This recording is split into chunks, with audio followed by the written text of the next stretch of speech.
පසුගිය දිනවල මුද්‍රිත මාධ්‍යවල විශේෂයෙන්ම පළ වුණා ලංකාවේ පැපොල රෝගය සම්බන්ධ වූ එන්නත් හිඟයක් සම්බන්ධව. ඊට පස්සේ ඒකේ තියෙන මුද්‍රිත මාධ්‍යවල තියෙන ඒ නිවුස් එක නැවත විද්‍යුත් මාධ්‍යවලුත් ඒක නැවත ප්‍රචාරය කරා. ඇත්තට මේකේ தত্ত্বය පැහැදිලි කරලා දෙන්න ඕන. පැපොල රෝගය ගත්තාම පැපොල රෝගයට අවශ්‍ය ඖෂධ ඕනෑ තරම් අපේ රෝහල් වල තියෙනවා.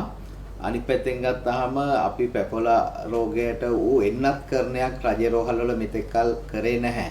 ඒක නිසා ඒක ගැන ඇත්තටම සාකච්ඡාවක් මතුවීමේ අවශ්‍යතාවයකුත් නැහැ. අනිත් පැත්තෙන් ගත්තාම පැපොල රෝගේ වර්ධනයක් පැතිර යෑමක් මේ දවස්වල සුවිශේෂ පැතිර යෑමක් දකින්න ලැබෙන්නේ නැහැ. ඒක නිසා එක පැත්තෙන් ගත්තාම මේ මාධ්‍යයට දෙන ප්‍රවෘත්තිය හිතාමතාම නිර්මාණය කළ එකක් බව පේනවා. ඒක ඒ වගේම මේකෙන් පෙන්නනවා මේ රටේ මහ විශාල ඖෂධ හිඟයක් පවතින බව පෙන්වන්න උත්සාහ ගන්නවා.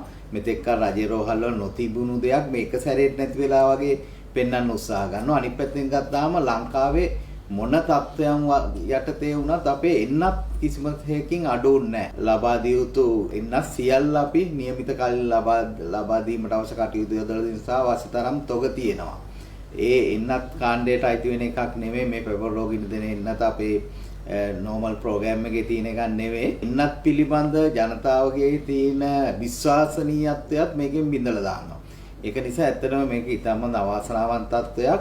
රජය හෝ අමාත්‍යාංශය අපවස්ථාවටපත් කරන්න වෙන විදිහේ දේවල් උපයෝග කරගත්තට කමක් නැහැ.